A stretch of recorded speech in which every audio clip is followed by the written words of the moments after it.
Price the lord. ದೇವರ ಮಕ್ಕಳೇ, ಈ ದಿನ ಎಲ್ಲರೂ ಕೂಡಿ ಬಂದಿದ್ದೀರಾ ಅಂತ ನನಗೆ ಗೊತ್ತು. ಈ ವಾಕ್ಯಗಳನ್ನು ಸಂದೇಶಗಳನ್ನು ಕೇಳುವಾಗ ಧೈರ್ಯದೊಂದಿಗೆ ಕರ್ತನ ನಾಮ ಮಹಿಮೆ ಪಡತಕ್ಕಾಗಿ ನಂಬಿಕೆಯೊಂದಿಗೆ ನೀವು ಕೇಳಬೇಕು ಅಂತ ನನ್ನ ವಿನಂತಿ. ಬನ್ನಿರಿ, ನಾವು ದೇವರನ್ನು ಆರಾಧನೆ ಮಾಡುತ್ತಾ ವಾಕ್ಯಗಳ ಕಡೆಗೆ ಹೋಗೋಣ. ಬನ್ನಿ. ಹಲ್ಲೆಲೂಯಾ. ಸ್ತುತಿಗೆ ಯೋಗ್ಯನು, ಮಹಿಮೆ ನಿಮಗೆ, ನನ್ನ ಕರಗಳ ಎತ್ತಿಂದು ನಿನ್ನನ್ನೇ ಆರಾಧಿಪೆ. ಸ್ತುತಿಗೆ ಯೋಗ್ಯನು, ಮಹಿಮೆ ನಿಮಗೆ. ಹಾಡಿ, ನನ್ನ ಜೊತೆಯಲ್ಲಿ ಹಾಡಿ. ನನ್ನ ಕರಗಳ ಎತ್ತಿಂದು ನಿಮ್ಮನ್ನೇ ಆರಾಧಿಪೆ. ನೀವುನ್ನತ ಅದ್ಭುತವ ಮಾಡುವೆ, ನಿನ್ನ ಹಾಗೆ ಯಾರು ಇಲ್ಲ, ನಿನ್ನ ಹಾಗೆ ಯಾರು ಇಲ್ಲ. You deserve the glory and the honor. Lord, we lift your hands and worship as we lift your holy name, for you are great. You do miracles of great. There is no one else like you. There is no one else like you. Thank you Jesus. Thank you Lord. Thank you Lord. ನಿಮ್ಮ ಪ್ರಸನ್ನತೆ ಇಳಿದು ಬರಲಿ ದೇವನೇ. ಕರ್ತನೇ, ಸಂದೇಶ ಕೇಳುವವರನ್ನು ಮಧ್ಯದಲ್ಲಿ ನಿನ್ನ ಧರ್ಮದ ಬಲಗೈ, ಆಶೀರ್ವಾದದ ಕರ ಚಲಿಸಲ್ಪಡಲಿ. ಯೇಸುವಿನ ನಾಮದಲ್ಲಿ ನಾನು ಪ್ರಾರ್ಥಿಸ್ತಾ ಇದ್ದೀನಪ್ಪ. ನಿನ್ನ ನಾಮ ಮಾತ್ರ ಮಹಿಮೆ ಹೊಂದಲಿ ದೇವನೇ. Thank you Jesus. Thank you Lord. ದೇವರ ಮಕ್ಕಳೇ, ಪ್ರೈಸ್ ದ ಲಾರ್ಡ್. ನಿಮ್ಮೆಲ್ಲರಿಗೂ ಪ್ರೈಸ್ ದ ಲಾರ್ಡ್. ಬನ್ನಿ, ಕೀರ್ತನೆ ಕಡೆ ಹೋಗೋಣ.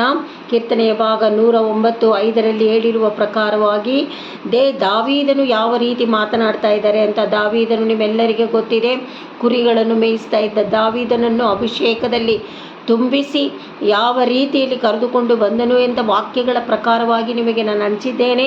ವಾಕ್ಯಗಳು ನಿಮಗೆ ಗೊತ್ತಿದೆ, ನೀವು ಓದಿಕೊಳ್ಳಬೇಕು ದೇವರ ಮಕ್ಕಳೇ.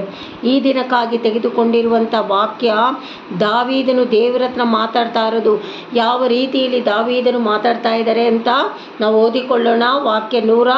ಕೀರ್ತನೆ 109:5 ಉಪಕಾರಕ್ಕೆ ಅಪಕಾರವನ್ನು ಮಾಡಿದ್ದಾರೆ, ನಾನು ಪ್ರೀತಿಸಿದ್ದಕ್ಕೆ ಪ್ರತಿಯಾಗಿ ನನ್ನನ್ನು ದ್ವೇಷಿಸಿದ್ದಾರೆ.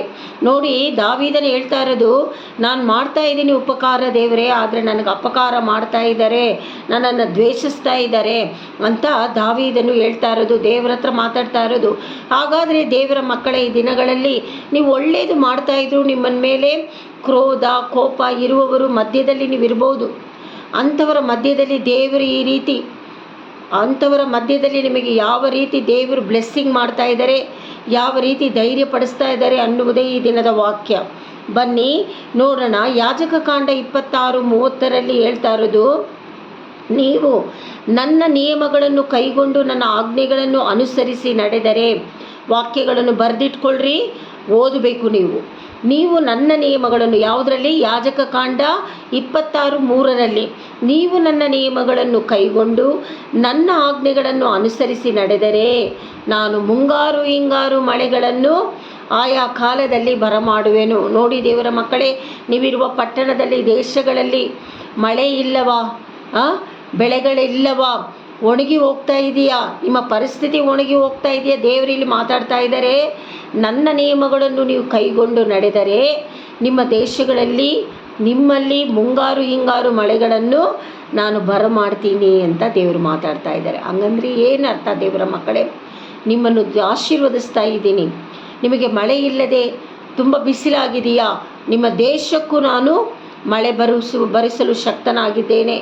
ಆದರೆ ದೇವರು ಕೊಟ್ಟಿರುವ ನಿಯಮಗಳನ್ನು ನಾವು ಪಾಲಿಸಬೇಕು. ಅರ್ಥ ಆಯ್ತಾ ದೇವರ ಮಕ್ಕಳೇ?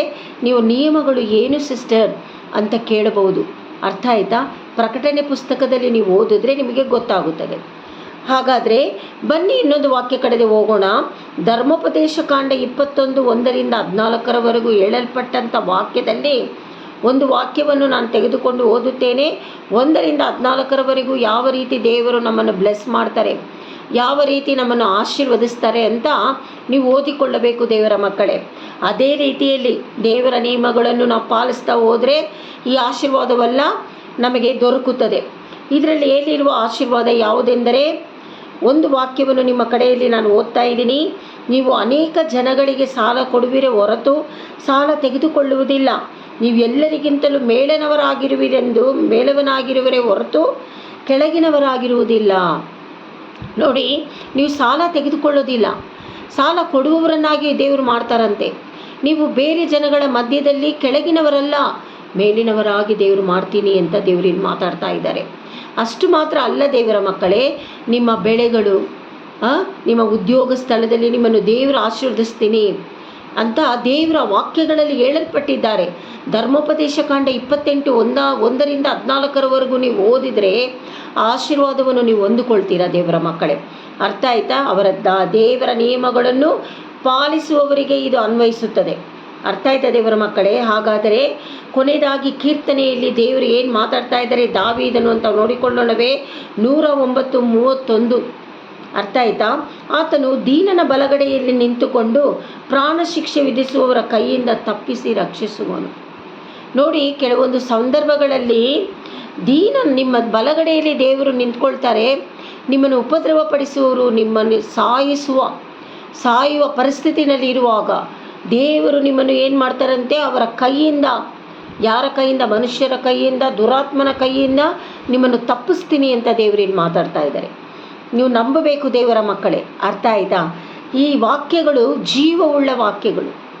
ಈ ವಾಕ್ಯಗಳನ್ನು ನೀವು ಯಾವ ರೀತಿ ನಂಬಿಕೆಯಿಂದ ರಿಸೀವ್ ಮಾಡಿಕೊಂಡು ಈ ವಾಕ್ಯಗಳನ್ನಿಟ್ಟು ಈ ವಾಕ್ಯಗಳ ಮೇಲೆ ಕರೆಯಿಟ್ಟು ದೇವರ ನಾಮ ಮಹಿಮೆ ಪಡಿಸ್ತಾ ಇರಬೇಕು. ದೇವರ ನಿಯಮಗಳನ್ನು ಪಾಲಿಸ್ತಾ ಇರಬೇಕು. ನಿಮ್ಮ ಕೊರತೆಗಳನ್ನೇ ನೀವು ಹೇಳ್ಕೊಳ್ಬಾರ್ದು ದೇವರ ಮಕ್ಕಳೇ. ಅರ್ಥ ಆಯ್ತಾ? ನಿಮ್ಮ ಕೊರತೆ ದೇವರಿಗೆ ಗೊತ್ತಿದೆ. ನೀವು ಯಾವ ರೀತಿ ದೇವರ ನಿಯಮಗಳನ್ನು ಪಾಲಿಸ್ತಾ ಇದ್ದೀರಾ, ಯಾವ ರೀತಿ ದೇವರನ್ನು ಮಹಿಮೆ ಪಡಿಸ್ತಾ ಇದ್ದೀರಾ, ಯಾವ ರೀತಿ ದೇವರನ್ನು ಪ್ರೀತಿಸ್ತಾ ಇದ್ದೀರಾ ಅಂತ ದೇವರು ಅಬ್ಸರ್ವ್ ಮಾಡುವವರಾಗಿದ್ದಾರೆ, ಗಮನಿಸುವವರಾಗಿದ್ದಾರೆ. ಕಾರಣ, ನಿಮ್ಮ ಮಕ್ಕಳು ಬೇರೊಬ್ಬರನ್ನು, ತಂದೆ ತಾಯಿನ ಬಿಟ್ಟು ಬೇರೊಬ್ಬರನ್ನ ಪ್ರೀತಿ ಮಾಡಿದ್ರೆ ನಿಮಗೆ ಹೊಟ್ಟೆ ಕಿಚ್ಚು ಬರ್ತದಾ ಇಲ್ವಾ? ಸೃಷ್ಟಿಕರ್ತನಿಗೂ ಅದೇ ಥರ.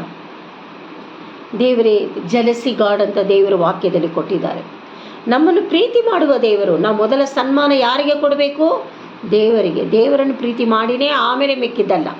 ಅರ್ಥ ಆಯ್ತಾ ದೇವರ ಮಕ್ಕಳೇ? ಈ ವಾರವೆಲ್ಲ ಈ ವಾಕ್ಯದ ಪ್ರಕಾರವಾಗಿ ದೇವರು ನಿಮ್ಮನ್ನು ನಡೆಸಬೇಕು ಎನ್ನುವುದೇ ನನ್ನ ಆಸೆ, ದೇವರಿಗೂ ಆಸೆ. ಪರಿಶುದ್ಧಾತ್ಮನ ಕರದಲ್ಲಿ ನೋಡುವವರನ್ನು ವಾಕ್ಯದ ಪ್ರಕಾರವಾಗಿ ಸಮರ್ಪಿಸ್ತಾ ಇದ್ದೀನಿ ಯೇಸುವಿನ ನಾಮದಲ್ಲಿ.